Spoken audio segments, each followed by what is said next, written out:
What's up, everybody? Welcome to the hoetohusbandpodcast. I'm your fill-in host this week, SD, aka the whole phase expert, because our current host, Terry, is off on business. So it's me and my co-host, Jay Bobo. What's up, bro? Not much, man. Terry definitely be missed this week, but we look forward to having him back on the next episode here. But I want to remind you that you can catch us Tuesday nights at 8 p.m. Eastern Standard Time on Grind City TV. You can download on your Roku TV and also Google Play. And be sure to subscribe to us on YouTube as well as follow us on TikTok at hoetohusbandpodcast. All right, SD. All right, I want to remind you all to catch the playback every Monday at 4 p.m. Central Time on thecord94.com. Also, I want to remind you all to donate to the Hold a Husband podcast on Cash App and PayPal. And I want to give a shout out to Brother Soul Production for keeping the background audio fresh all the time. All right. So y'all know what we do here. We get to the trending topics, and different things that we see on social media. So this first video that we're going to get into is a woman explaining her marriage and pregnancy situation. So, we just going to see how it go, and we'll talk about it after that. So here we go. I am pregnant with my ex-husband's baby while I'm in the middle of a divorce from my current husband. I've been living two lives, one on another social media platform and one here. But I'm here today to tell you guys I can't keep living two lives, okay? So yeah, when I was 7 years old, I met the love of my life. We literally fell in love. I was 7, he was 10. We got married when I was 19 and he was 21. We have our daughter together, Penelope, she's 12. But here's what I did. I cheated on him with my boss. Yeah. I know, I'm like a shit person. I got caught and I was pretty belligerent. Like, yeah, I'm not gonna apologize. Ooh, man. Where do we start? What you think about that, Jay? Man, you know what's crazy? People talk about the men doing this, living these double lives all the time, where they have a whole wife at home and have a woman on the other side of town or whatever the case may be. But nobody bats an eye when women do stuff like this and live a double life the way she's been living. And she's just pretty upfront about it, the way she is. Shamelessly at that. Yeah, man, this here is just a mess, man. But what I find more troublesome than anything is how callous she is about it. You know what I'm saying? She's smiling, she's laughing, she just jipper. Like it's normal to be pregnant by another dude while you're married to another guy. And then she said, I don't feel bad about it. Like, what type of chick is this, man, that you marry? You know what I'm saying? Right. I mean, this is somebody clearly heartless, clearly just doesn't have any feeling and emotion. Because women are naturally emotional, and it seems like she's just completely emotionless here about it. The way she like you said, the way she's so callous, the way she's, just so shameless about it. This is just pretty brazen here. Yeah, and it makes me think that this is just her character, because she never said anything wrong with her current husband. Like, hey, he was a cheater, he was abusive, he was this and that, so I don't feel bad about it. No, she's just like, hey, I got caught. It is what it is. I don't feel bad about it, and that's what makes it worse. What resonated as a video, I think Coach Greg Adams shit about a woman. She was about to break up with her husband. She was in a healthy relationship, but she thought that there was something wrong with that, and she was going to leave her husband because of it. You get a lot of that, man. It's a lot of different situations out here where women will feel different at some particular time, because a lot of women are so guided by their feelings and emotions that something can trigger in them and change their feelings about you as their husband, as their man, and then they are gone. And she says she got a daughter by her husband. So you know what that means? When she leaves, he's going to have to pay her child support for this kid that they got, even though she's the one that's cheating. It happens like that. And like I said, the way she's so careless. The thing is that this is not a victimless crime. Something like this is not harmless. She's affecting a family. She's affecting her husband or soon-to-be ex-husband, the child she's about to have, the daughter she already has with him. I mean, there's a lot of people affected by this. Yeah, but she don't really seem like she care all that much. You know what I at mean? all. But how do you like I don't get how you get into a relationship with a woman like that. Like to me, if she is that way, if she's that callous and don't really care, she was like that already. Yeah, People can't really hide that type of you know, behavior very long in order to trick you enough into marrying them. right. But she's pretty. Oh, no She's doubt. pretty. So I could see a man blinding himself to those negative toxic traits that she has and just marrying her anyway because that's what she wanted to do and have a kid with her. I could see it. One thing I can see, what I see in her, one character trait, I guess you could say it's a character flaw, is she's clearly very selfish here. She clearly cares about nobody else but herself, based on these decisions that she's making here. Yeah, man. You know, it's all bad, but it happens a lot more than what we know. No doubt. Because, you know, for years through social media, not even social media, before social media, it was talk shows. Oprah, Ricky Lake, Donahue, all these different things. They really highlighted men cheating. And for a long time, as a young man growing up, I always thought that it was always the men that cheated. Always. Because you never really heard about women cheating like that. You assumed everybody that was with a guy and a baby, that was his baby. You assumed these type of things. But what social media has done, it has opened men's eyes to know that women cheat too. And with the information that's out there, when it comes to divorces, women file for divorce 80% of the time. And a lot of times when other women hear it, they say, yeah, but what the man is doing, the man is cheating, the man is doing this. When in actuality, there is only a 6% difference between cheating and divorces between men and women. Wow. Yeah, that's women not even are a huge cheating. gap. It's definitely not. And women are cheating just as much as men in these relationships and have issues also. Go ahead. But just like you said in your early point, on all these talk shows, you know, from the 80s and 90s, they never highlighted the women cheating and women doing these kind of things. Like for example, having a child by somebody else, but saying, hey, it was her husband, boyfriend, or significant other. You know, like you said, that happens more often. Like I wouldn't be opposed if, you know, they passed laws saying you have to do a mandatory paternity test to see if that's actually the father. I wouldn't be against that. I'm sure a lot of men wouldn't be against it, you know, because statistically, there's almost 30% of men paying child support of the amount that pays child support who are not the dads.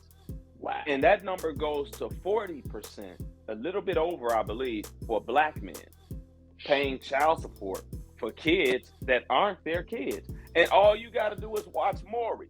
And 70% of the dudes on there don't be the daddy, but they think they the daddy. That's why it's important. That's why it's important, man, to pick a woman that has morals and values and different things, man, before you actually get into a relationship and get married, because it has long-term implications. Because in some states, if your wife gets married, if y'all are married and your wife cheats and gets pregnant and has a baby while you all are married and was pregnant, you are considered the father, whether you are the biological dad or not. And you are required by the state to pay child support. Google it, because there are plenty of men out here paying child support. No, they aren't the biological father, but they were married to the woman at the time. And so they are forced to do it by the state because they are considered dad. That's some bullshit. You know, it's crazy. It was crazy about Maury, right? The girl, she'll come on the show 2-3 different times, bringing a different man, and don't be the father. It's like, damn. Well, how many dudes are you just letting up in you, wrong? You know, hey, man. Remind you of that episode. Remember that episode of Martin where he's like, "Man, I've spent all my money on Shorty. I've spent all my money on Shorty." Shorty Doo-Wop, right? Yeah, that was his nickname on Martin. And Martin was like, "Hey, yo, you know what I'm saying?" He thought it was his kid because he act like him or whatever the case. And you know, women a lot of times, you know, the old saying, "Mama's baby, Papa's maybe," because as a man, you just don't know what, you know what I'm saying, this woman has been doing. Sure, she will tell you I haven't been doing nothing, but at the same time, you don't really know.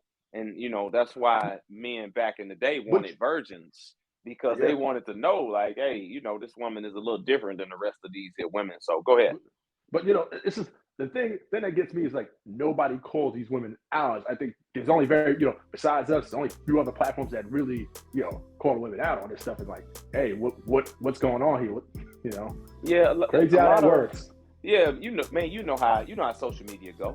A lot Yep. of men are scared to touch the subject because anything considered misogynist or Oh bashing man. women or whatever, and they come at you and try to get you removed. You know what I'm saying? Because Oh yeah. everybody No doubt. wants to pander and cater to women at all costs because they don't want their feelings hurt. And when you step outside that box, you got to know that there's going to be some backlash with it. You know what I'm And saying? That's just and what what's it is. and then I think it just the late Kevin Samuels, he brought all that out to the forefront. He did. Before his untimely passing. I think that's what made him so popular the way he was, and Yeah. either people loved him or hate him. Yeah, and men appreciated that because it's things that a lot of men wanted to say, were thinking, but they just didn't know how to say it and didn't have the platform to say it. And he made that comfortable for men to say these here different things, which are true, and Right. how we feel and the reality of things. Go ahead. And just the thing is, he never backed down or wavered. Because a lot of times, like for example, let's just say celebrity comes out and say these things. There's a backlash against it, and then they come out and apologize. Rather than him, coming out and apologizing, he doubled down. And you know what? I can respect that, whether I agreed or not. Yeah, yeah. And he was self-made, and I didn't always agree with everything he said. I didn't always agree with everything he said, but a lot of the things that he said was spot on. And a lot of women didn't like it because it puts a mirror up to their face and they have to see themselves. You know what I'm saying? Yeah. So, a lot of times that hurts. It stings you to actually see the types of things that you are doing out here. So, this here lady here, she's just a crappy woman. She's just a piece of trash, man, to be all, honest with you. And guys are too that do the same thing. It's not just my nose itching, but it's it's not just the women, this particular woman that's trash. It's the guys too that go outside of their marriage and have outside kids, these side babies and all this here other nonsense. Them dudes are trash too because of what they doing, but she's doubling down on it and showing no remorse for what she's doing. That's what makes it even worse for her and anybody else, whether it's a man or a woman that's behaving the way that she's behaving. So, that's what that is. So let's move on, keep it moving, man, and go to our next topic here, man. And I seen 50 Cent, right? I'm sure you've seen 50 Cent's son on social media over the past couple days complaining or talking about the amount of money that he gets from 50 Cent, which is $6,700 a month, and how he can't live on it and stuff like that. And I wanted to kind of touch on that a little bit from the perspective of a dad because he put out this other post after the videos about the $6,700, and I'm gonna read the post to you. He says, "Since y'all think $6,700 is so much money, someone tell my pops I will pay him $6,700 for just 24 hours of his time so we can do everything I ever wanted to do with him as a kid."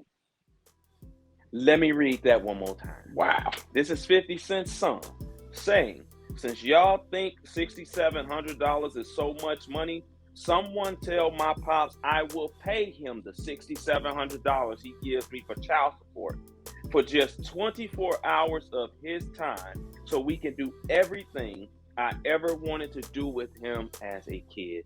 And with that, I'm gonna play this other video, this other trending video that I've seen that falls in line with that. And this here is for the men. So here we go.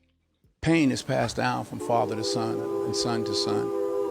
A lot of pain in Troy's life is a result of the pain and the damage from his father that he then visits on his son. We have to, as black men, be mindful of that. Sometimes it's unfair, and sometimes we take it out on those we love. And I'm guilty of that frustration that we all have. But we have a responsibility and a duty to be fathers, not to just make babies, but to be real fathers. And you can't expect any good to come to you if you don't visit any good on your son or your daughter. So be a man. All right.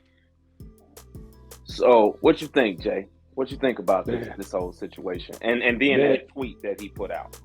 Man, I mean, it's a lot to unpack there because, you know, I don't know where the fallout happened between, you know, 50 Cent and his son, because this has been for a few years now. Because I remember there was a tweet maybe 5 or 6 years ago. You know, I know it was on Instagram. Somebody asked about his son, and he's like, "Why, you want to fuck him or something?"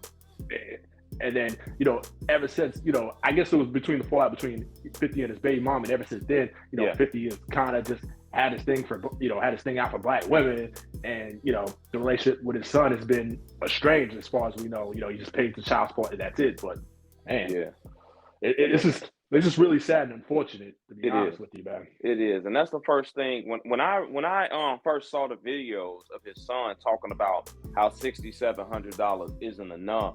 The first thing I'm thinking, like, what is he really getting at?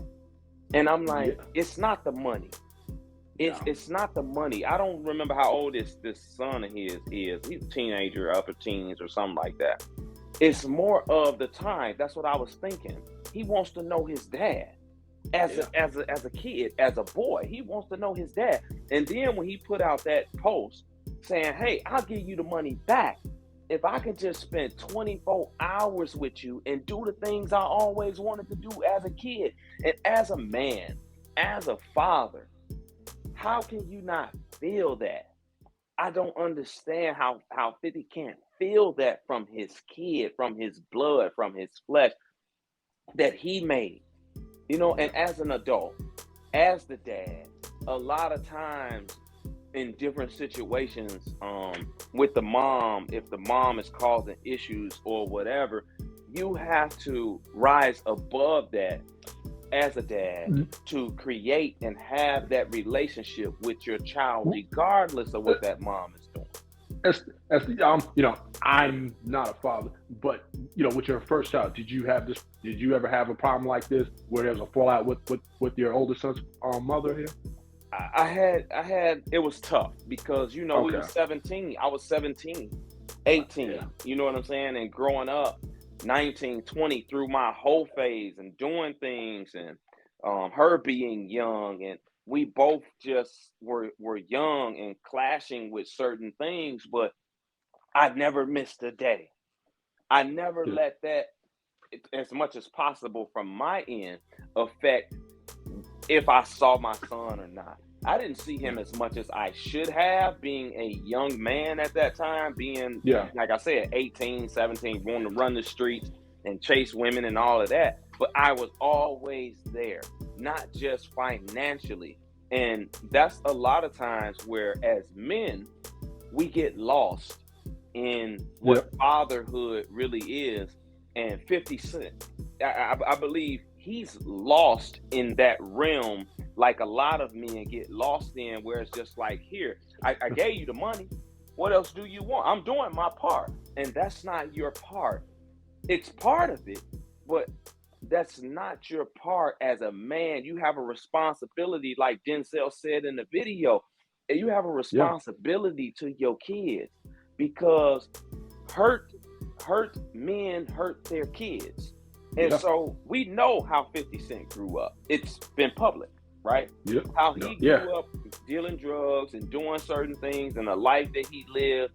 And I'm sure a lot of that affected his relationship with the mom. It did. I mean, I think his mother was shot. She died when at a young age. He was raised by his grandparents. Exactly. So, you know, and I can speak to that firsthand. That has an effect. You know, I was one that was raised by my grandparents. So, you know, it does affect you, because, you know, and then once you're grown, you know, the time as a child, you don't get that time back. You know, you can never go back and try to relive those times. Yeah. And you know, I think that him growing up the way he did and not having his mom, he didn't really see, or dad, he didn't really see the importance. He should feel it. He didn't see it.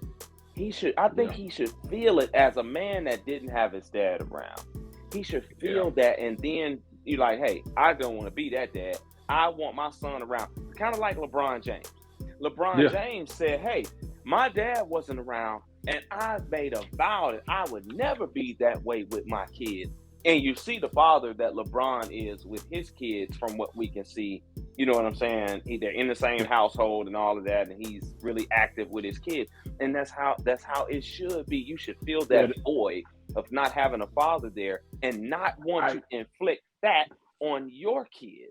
And that's why I think I think that, go ahead. right. No, I just think, it becomes a vicious cycle because, Yes. if you don't have your father, to me, that should be more motivation. Okay, hey, I want to be the father for my child that I never had.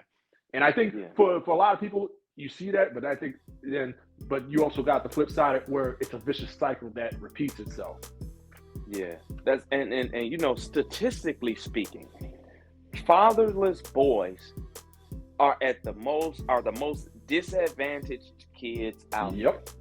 70% of men in jail didn't have their dad around.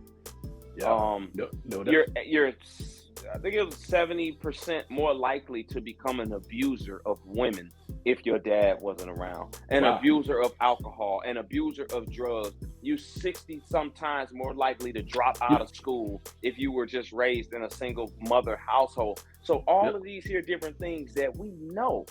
I have personally seen it growing up in the projects of Chicago, and I was fortunate enough to have my father, but a lot of my friends didn't.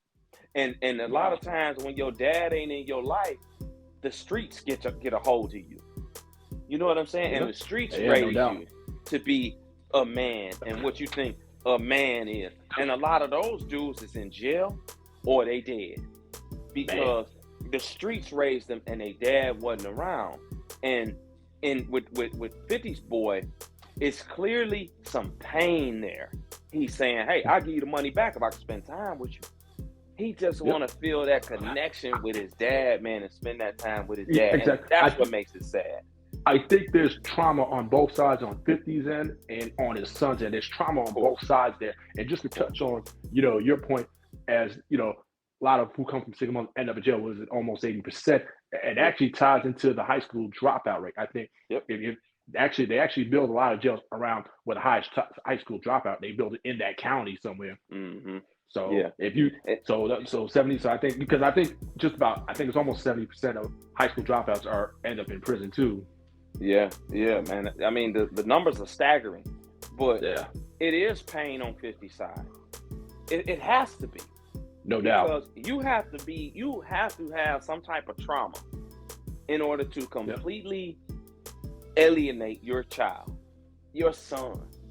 You have to have some type of pain, some type of trauma. It just ain't the mom. And the mom making it tough for you to see your kid or talk to your kid or whatever. Because you could have been talking to that kid. That child might have said things. That child might have did things. But it's a child. It's a child that misses his dad. And a lot of times, when they going through those adolescent years and their body changing and they going through puberty and they going through all these different emotions because the dad ain't around, the mom is a lot of times in those situations treating them a certain type of way in those type of households. That kid is getting pulled in a million different directions, and you gotta, as the adult, say, you know what, I understand you were young. I want to repair this. And when you don't want to do that, you have some issues when you make posts about your own kid. Like, I don't care about this. I give you the money. Hey, man, whatever. You got some issues going on. And if I'm not mistaken, I think this is his firstborn that we're talking about here, if I'm not mistaken here. Yeah. But can you just imagine with your firstborn, not being there for him, So I just, like you said, there clearly has to be something. There's some drama, there's some trauma, there's some hole in 50's life somewhere where he's just like, hey, I'm just to pay this money and hey, you can go on about your life, go on about your business. I remember a song by Jay-Z called "Meet the Parents" back in the late 90s or early 2000s. Like early 2000s. It was called "Meet the Parents," where the man got the woman pregnant. She had a kid. He left the household, never knew the kid, never grew up with him, anything, and they ran into each other in the street like they were enemies. And he wind up shooting and killing his own kid, not knowing that it was his kid, because he never grew up in his son's life.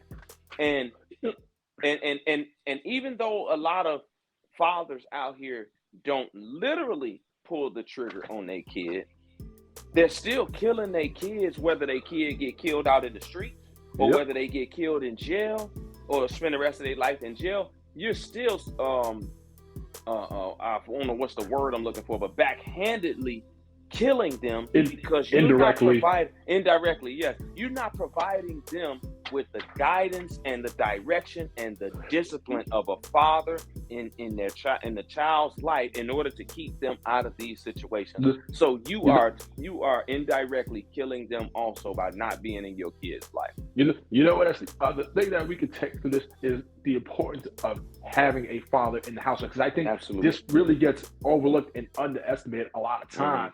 Because I think we could come as a society, we've become so numb to it that we've normalized, single mothers raising a child, and especially raising a boy. And in my opinion, I don't think a woman can raise a boy to be a man. The only thing she can really do is raise him to be a responsible adult and not out here committing crimes. Yeah, and you know what? That's really only in our culture.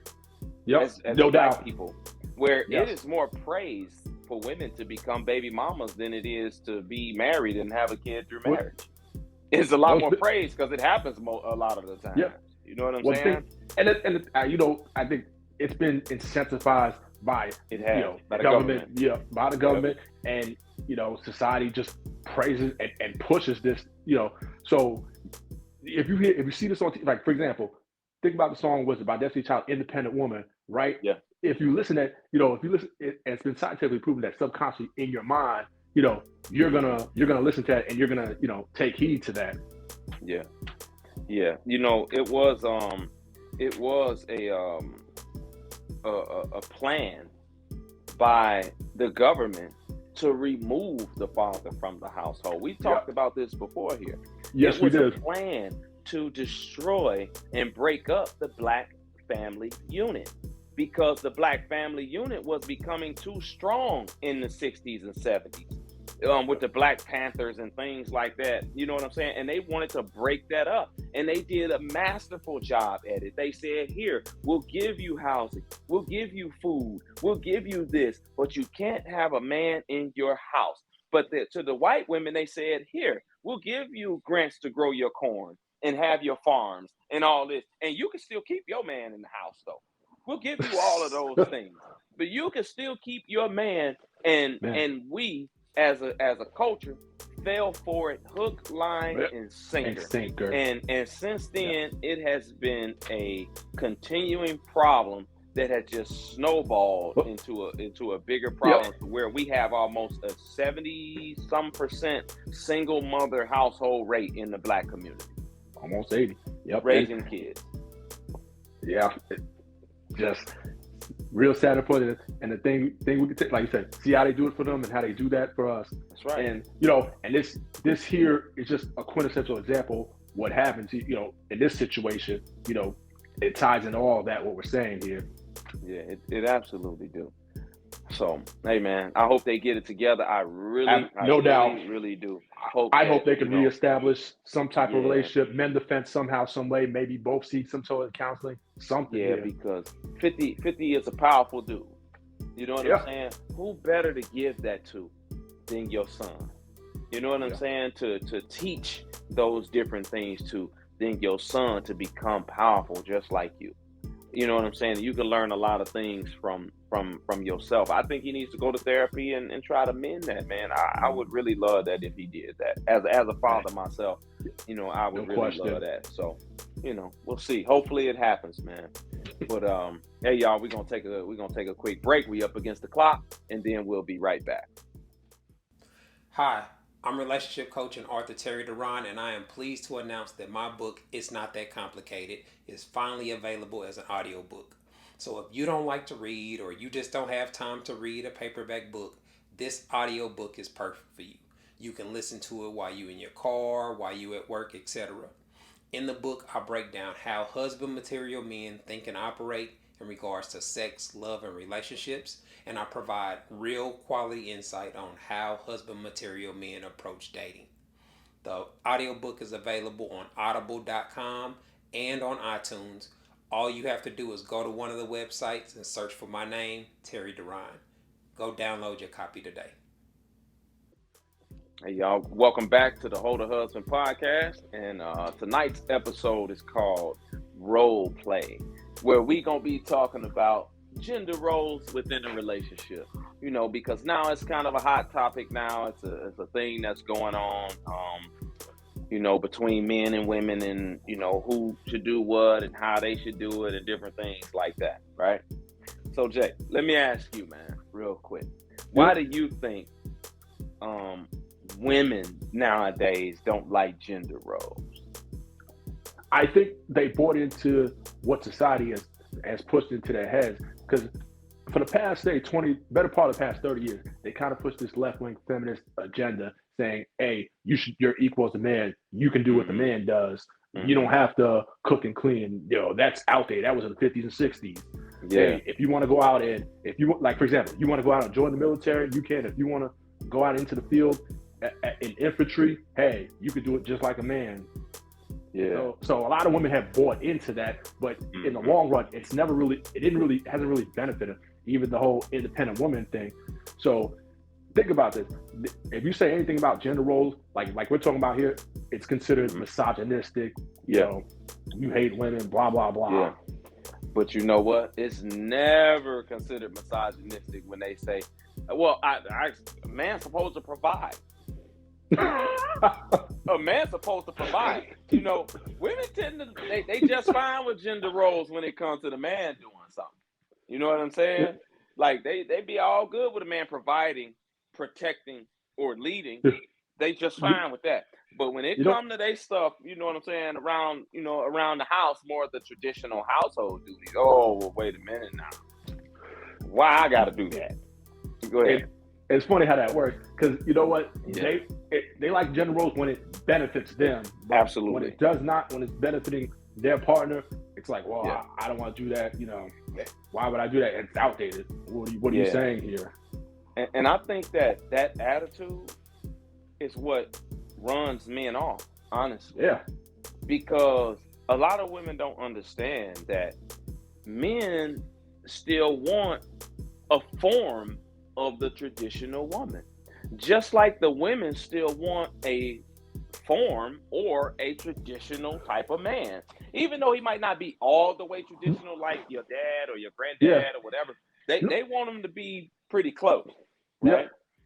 And men want the same thing in a woman, but I think that according, like the question, why do I think women don't like gender roles anymore? Because they weren't raised to be that way. See, my mom, my grandma, and her mom, and them before, they were raised to be more of a traditional stay-at-home woman, wife, because they kind of had to be back in those days. You know what I'm saying?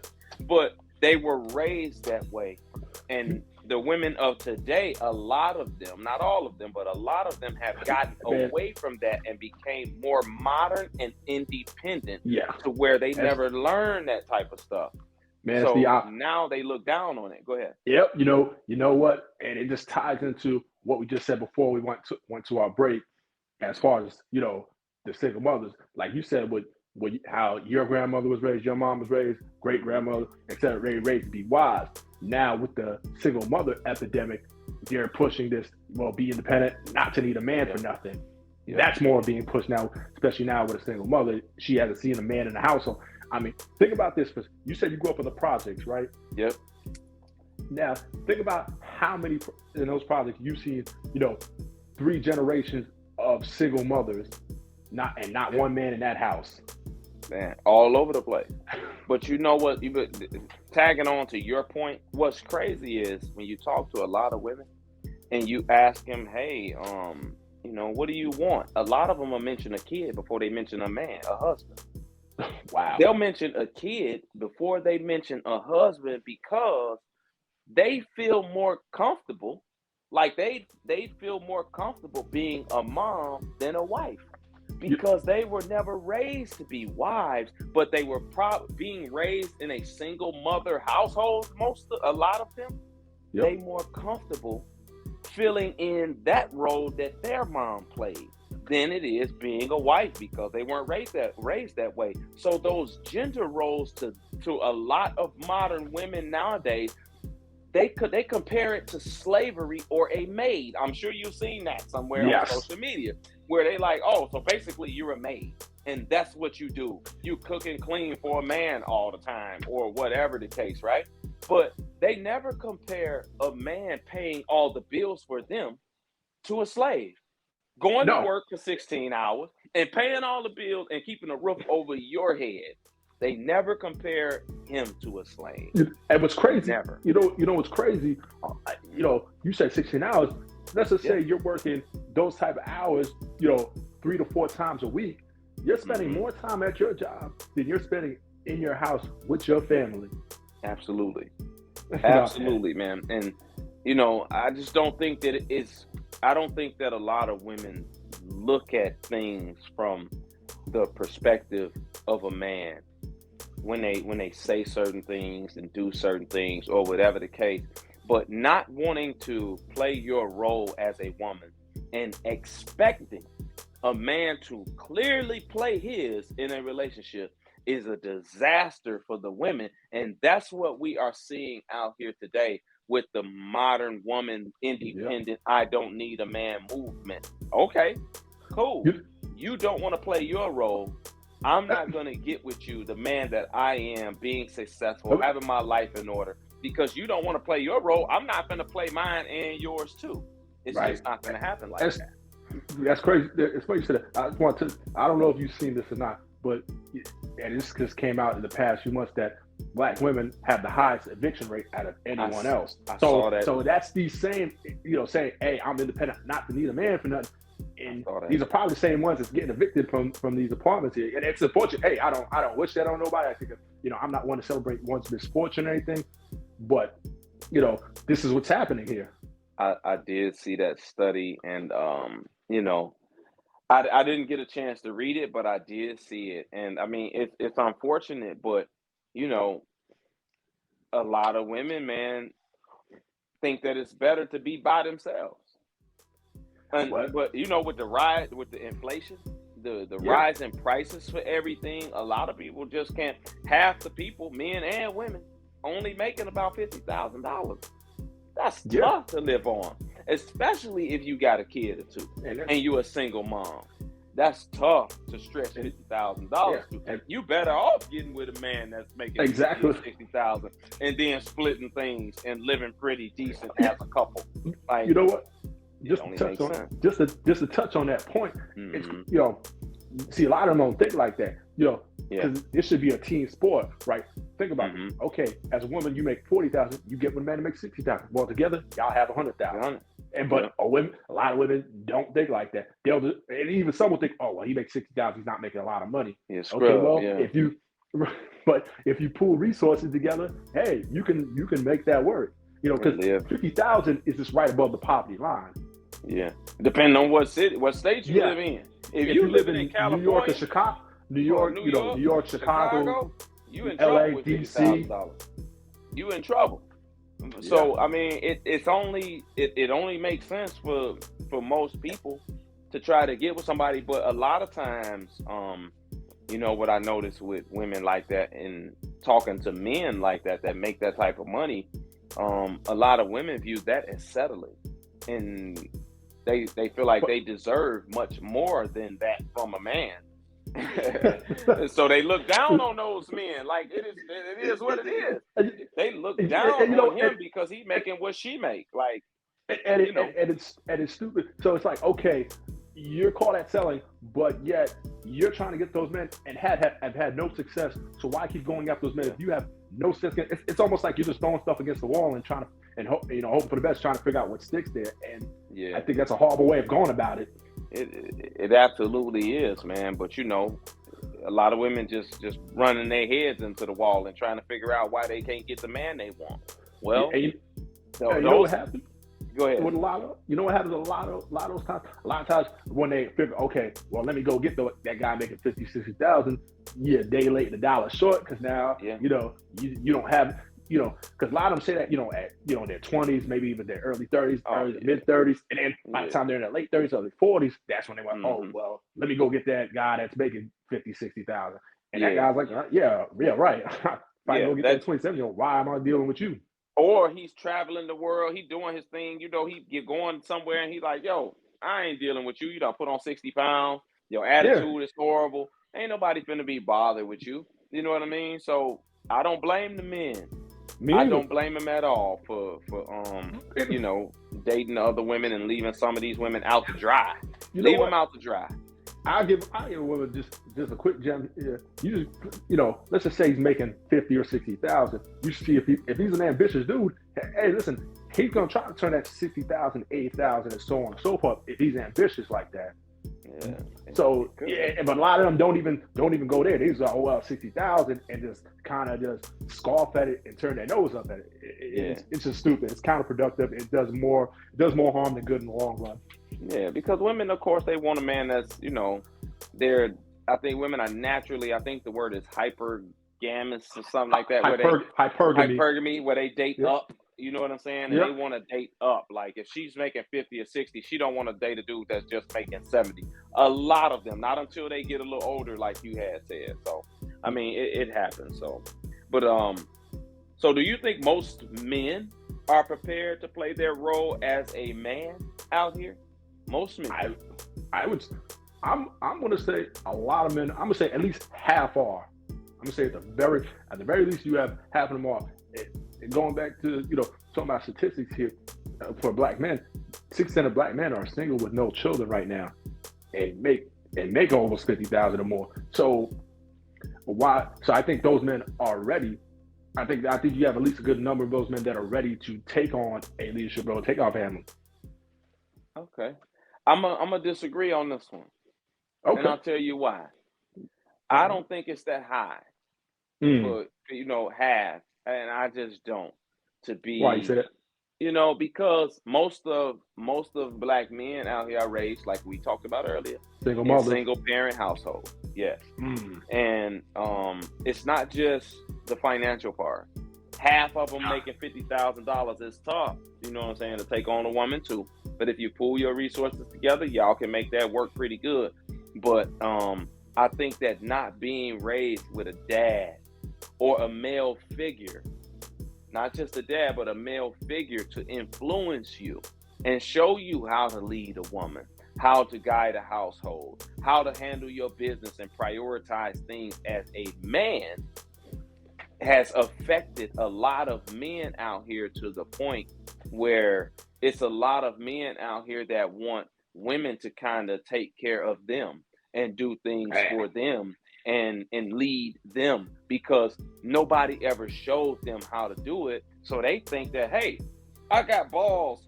I'm the man. Like, you know what I'm saying? But they have no idea on what it means to actually structure a household, guide a woman, direct kids, direct a household, and handle things within a household with somebody else because they never seen it. So I don't think that half of men do that. Yeah, a lot of them don't have kids. I'll give you that.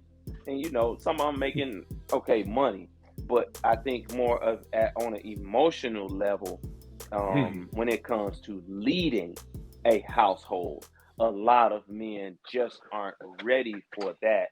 And a lot of women, I believe, a lot of good quality women that are out there that actually know and want to play their role perfectly fine, run into a lot of those types of men out there, not to mention the whole phase.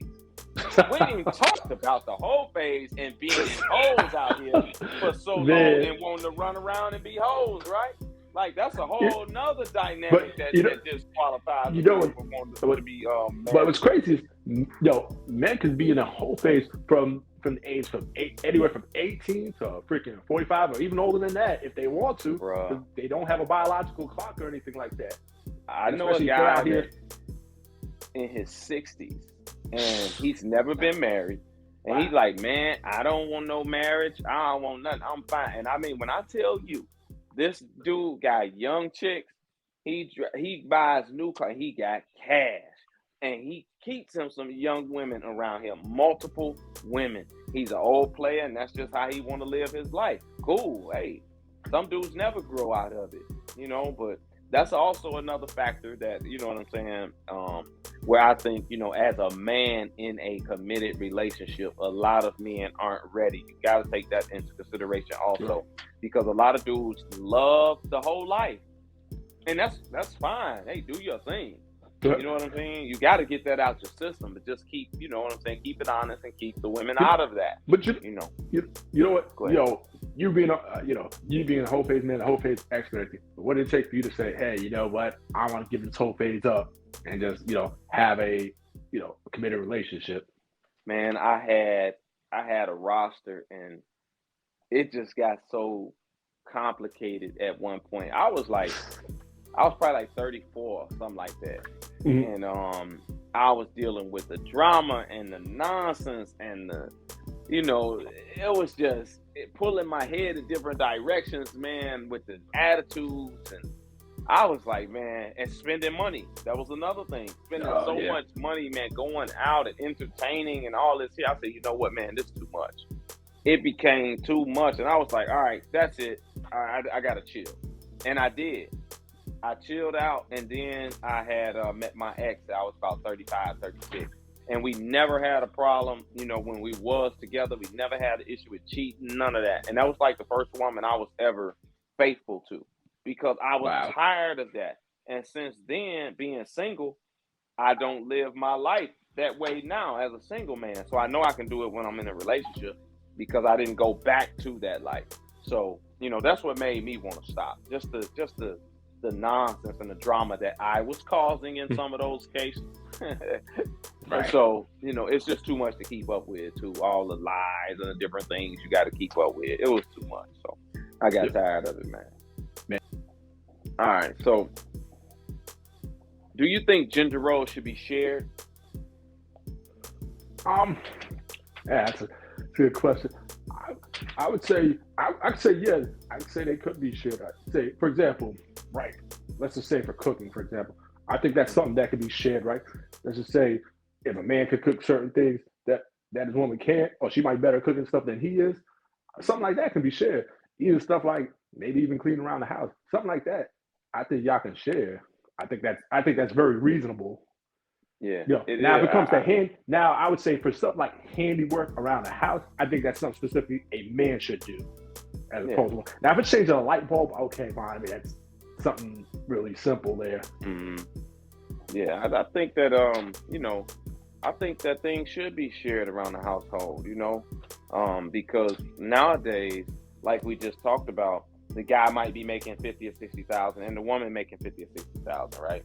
So now they both have to work, and when both people have to work, that means that a lot of times she's going to be sharing into the bill paying, right? Yep. Because she's working, right? She's going to be sharing into the bill paying, because it's a lot on him to do everything like that and pay out of $50,000 or $60,000. Understandably, cool. Help your man out. Work as a team with that. But on the flip side, the man has to also work as a team with his woman and help on her side. He gets home first and he knows how to cook. Go ahead and start whipping something up or order something, whatever the case. Or the dishes dirty, clean the dishes. Or the laundry, whatever the case. Help her on her side like she's helping you on your side, in order to reach a common goal and have the household running like a well-oiled machine. I think that nowadays we have to be fair and reasonable and kind of like a hybrid person, to where we're able to work on both sides, but we play more on our side as the man or woman. Maybe the man pays 80% and the woman pays 20%.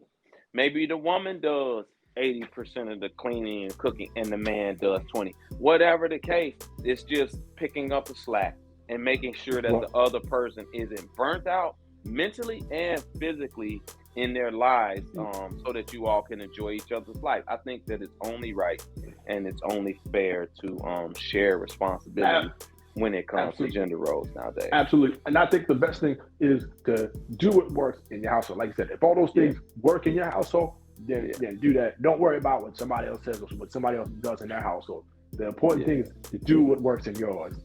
Yeah, that's exactly right. So what about you? Did you grow up with gender roles in the house, like between your grandparents? Actually, you grew up with Yep. How did that look?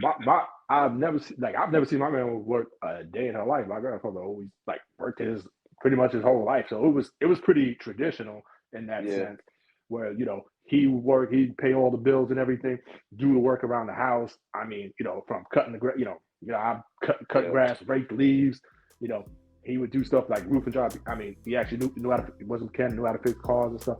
So he did all that because my grandma did stuff, did the cooking and cleaning around the house. So it was very traditional in that sense. Right. Yeah, I grew up the same way. I never seen my mom work, and I never seen my father fix any food. To this day, they've been married 40 years, and my mom would wake up early in the morning before my father went to work. She'd iron his clothes, she'd make him some breakfast and fix his lunch, and then he gone. When he got home, his food was ready. Hey, his plate's in the microwave, or his plate is in the stove, or whatever the case. I never seen my father wash no dishes or wash no clothes, because that was the traditional way of the women back in the day. Like, they weren't working like that in the workforce. So I think that now that's why, as a man, me personally, I feel like that's a man's job. That's his role, because that's what I saw, to provide, protect, and lead his household. My father was the undoubted leader in the house, but he respected my mom and her opinion, and she could say, no, we don't need to do that. And my father would sit back and think about it like, all right, okay, maybe you're right. But my father was the leader 100%, and he let it be known, but he was also fair. And so I think I picked up a lot of that type stuff, you know what I'm saying, from it, to where I expect certain roles from a woman because I know she expects those things from me, and I'm more than willing and capable of playing those roles. Now, would you be the one to share some of the gender roles with a woman that you're with? Absolutely. Absolutely. Because I cook. I'm a bachelor. I love to cook. I know how to cook. I clean, I wash clothes, I do all of this here stuff already. So I'm not going to come home from work. My lady is at work, and then I'm going to sit there and look at dishes in the sink like, no, I'm going to wash the dishes, or I'm going to start some food and clean up or cook something or whatever the case. Like, I don't think that that's fair if you got a woman that's working. Now, if she ain't working, that's different. You ain't working, I expect to come home and the house clean. I don't expect to be cleaning up nothing. But if she's working, I don't want her to wear herself out. If she wear herself out, she go to work for 8 hours. She come home, she got to start dinner. Then most women clean as they go. She washing dishes and all this here. Now she done by 9 o'clock, 10 o'clock, and got to do it again tomorrow. Guess what she gonna want to do? She gonna want to go to sleep. I can't feed her to the mattress now. I can't get no sloppy top because she's tired. I don't want my lady worn out. Look, I get home at 3. I'll start the dishes. You come in, you hop in the shower, you sit down and chill out. I got this already going. I'm already good. That way, I can take her to Pound Town, and then we can go to sleep. So I don't want my lady worn out. And, I expect, her to just, be fair on her end too, and work together as a team. So that's what I expect from any relationship. I guess that's why you see some of these sexist relationships or even marriages for that matter. You see a lot of that. Yeah. You see a lot of that, man. But hey, I don't plan on running into any of that. So, but I do expect to be fair. Even though, I do well for myself, and I don't expect need a woman to come in and do anything financially, but I do expect her to be fair when it comes to certain things, and she making a nice amount, making nice money. Like, come on now, we gonna do this fair, or we ain't gonna do nothing at all. So that's my motto. Oh, no doubt. That's my motto, man. So, hey, man, Jay, I appreciate you, man. I appreciate you, man, getting with me on this episode. Thank you all for watching. I want to remind everybody to catch the audio playback every Monday at 4 p.m. Central Time on thecore94.com. I want to remind you all to donate to the Hold a Husband podcast on Cash App and PayPal. And I also want to give Brother Soul Productions another shout out for keeping the background audio fresh. This has been another episode of Hold a Husband podcast, and we out. Peace.